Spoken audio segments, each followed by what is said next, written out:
I can't help but think of what would happen if Belle's crash out was based on this. My prince, I want it to be ravaged, not plucked. Ah, Beauty and the Beast. If there was ever a story for the protagonist to have a justifiable crash out among the Disney girls, it would be... well, it would actually be quite a number of them. I really should be making these videos faster. Yes, I will get to the rest of the Encanto girls, and sooner than you think. But it is quite notable that the first time I watched this song I was like, yeah, this is not that crazy a reaction. Now, I made a bunch of videos defending the classic Disney princesses, and I was planning to make more going over even more princesses, but I haven't gotten around to it.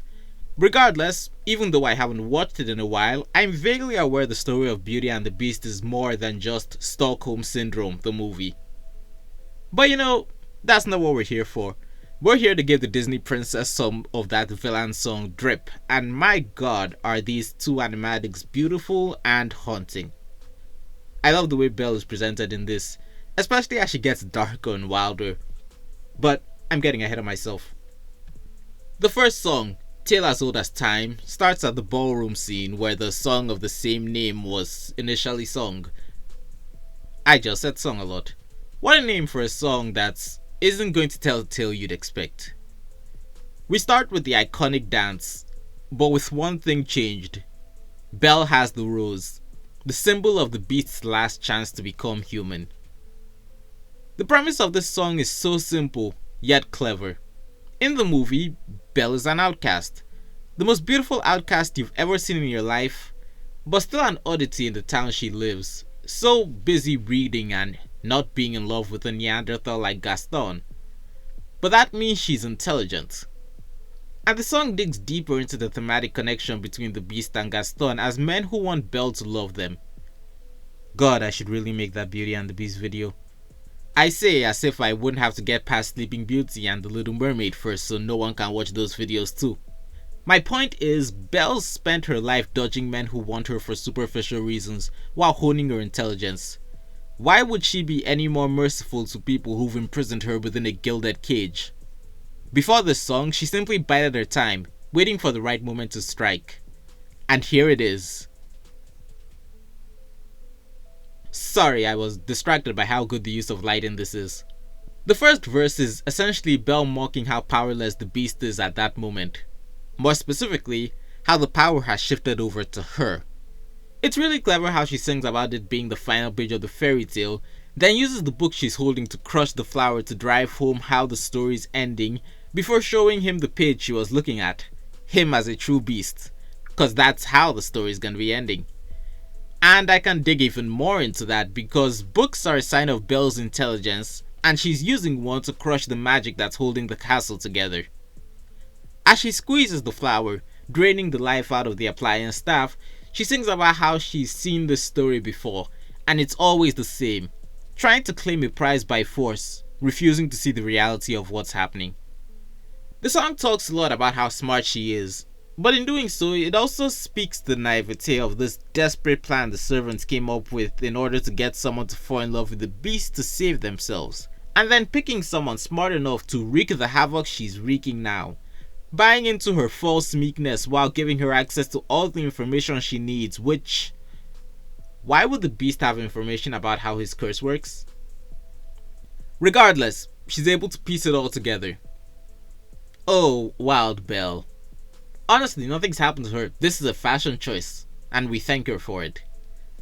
More book imagery and lyrical references as she says that her intention is to be the author of her story. And that involves turning the Beast fully into the monster he's been acting like to her. Except now, he's subservient to her. Now, I'm sure some would consider this an uplifting song. And it is. She's objectively taking control of the story after having her agency stolen from her. But it is also a villain song. And in between the many declarations of her intelligence, I sense a trace of narcissism. It's like after having her traits suppressed by her environment, she's letting it all run wild now, not caring about the collateral. I mean, she's right. They clearly cannot match what she can do. But, I don't know, Beauty and the Beast is kind of held together by how pitiful the situation of her captors are to resort to this. So it's like, none of them are worth your pity? Honestly, I think she's just really enjoying her plan coming together. All her life, she's had to put up with the way the townspeople look down on her and just ignore and avoid. But now she's in a fantastical situation, with a literal monster vying for her affection, and she's taking complete control. In the euphoria of her designs coming together, what does she care for the spirits of the staff reaching out to her after she's played them like chess? And I'm sure this is the point where I'm supposed to say something like, she has become the true beast of the story. And I'd even probably be right if I did. But the beast is currently more beast-like than he has ever been, and she just has like smudged makeup. She's still beautiful. Though, yeah, she has totally become rather beastly in her personality. I feel like that's not the word I'm looking for. Outlook? Mannerisms? Either way, she's terrifying and badass. And beautiful. She is truly both the beauty and the beast. Also, shout out to the metronome, I think that's what it's called, transitioning to the ticking of the now frozen Cogsworth. I have done zero research into figuring out his name as I write this script. Let's see if I'm right. My god, I am. And so the song ends with Belle walking onto the balcony with her new pet to see the gathered townspeople on their way to attack the palace. I really have to stop getting hung up on the points where these songs aren't accurate to the movies. Because Beast and Co. are only one part of this story, and they aren't even the ones we want to see suffer the most. But don't worry, I'm not gonna make you wait 2 years for the rest of the story.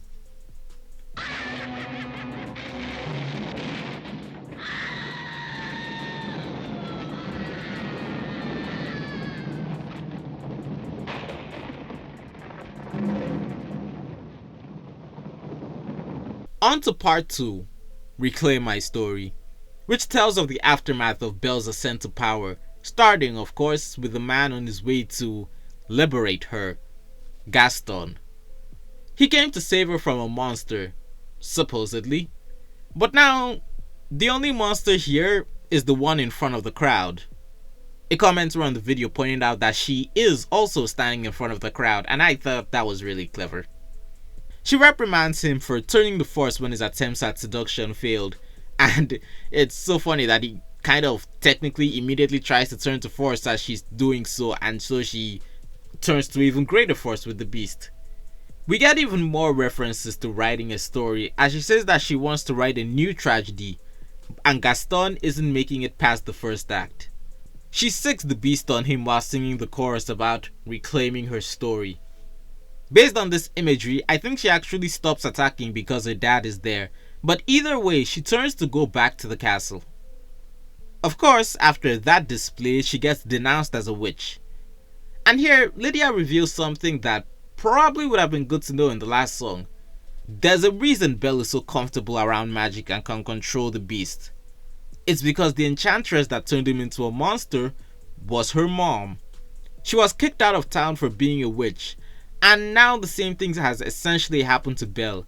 It's such a delicious twist. Though I gotta say, their family has really fucked over the beast staff.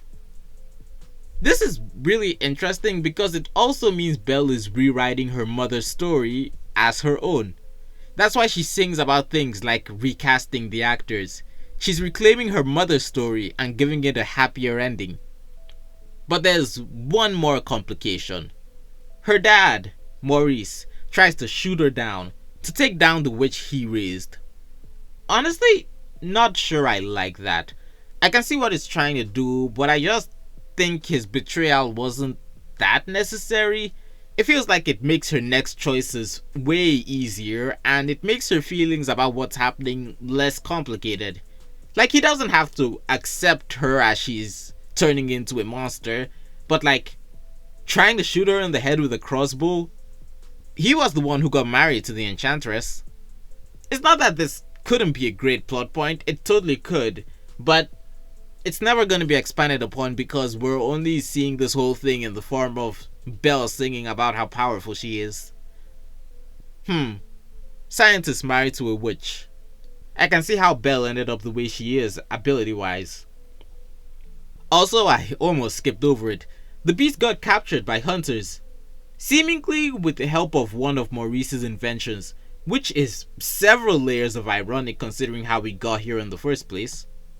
With the beast gone, Belle goes back to the drawing board as she notices thorns growing from her body. She reverse engineers the rose curse to figure out how it works, and once she does, she leaves the palace, making sure to take a rose with her. A rose with thorns, which is essentially what she is. Rose with thorns, Beauty and the Beast. Interesting comparison I've come up with just now. This isn't even in the script, I'm just thinking about it. As the town is rallying around Gaston, she comes in with a creeping fog. The curse is now a part of her, and with it, she can transform the people of the town into beasts. And she can kill Gaston with her bare hands. Still hot. Smash. Though, keeping with the narcissism characterization, she refers to herself as the god the gods left behind. Killer line. And once again, how narcissistic could she be if no one can prove her wrong? Her dad shoots her, but she catches the arrow. You can see how conflicted she is about this. But she steals herself, and right before she's about to attack with her magic, the song ends. What a journey! Putting both songs together creates a narrative of rejection and the impact of powerful enchantresses on a world that tries to control them, with the daughter being more successful than her mother as everything descends to chaos. Maurice technically becoming the hero of the story, morally questionable as trying to kill your daughter is, was unexpected. The decision to focus more on him than Gaston, for the criticisms I have for the amount of focus we know he's gonna get, which is none, does make the story feel more unique. I guess after the Beast, Gaston would feel like just an inferior follow-up. Honestly, my only real issue is that Maurice would need more characterization. And maybe I'm thinking too much about like Peter Pan, because he's had 3 songs to have little bits of characterization sprinkled into. This guy's only had this one. Alright, next up, we're going back to Encanto. Shout out to my patrons and channel members, A, Skyman, Technopark, and Jarg Evolved. What are your thoughts on this song? What are your thoughts on this version of Belle? Tell me in the comments below, and while you're at it, don't forget to hit the like button and subscribe for more content. Thank you, and good day.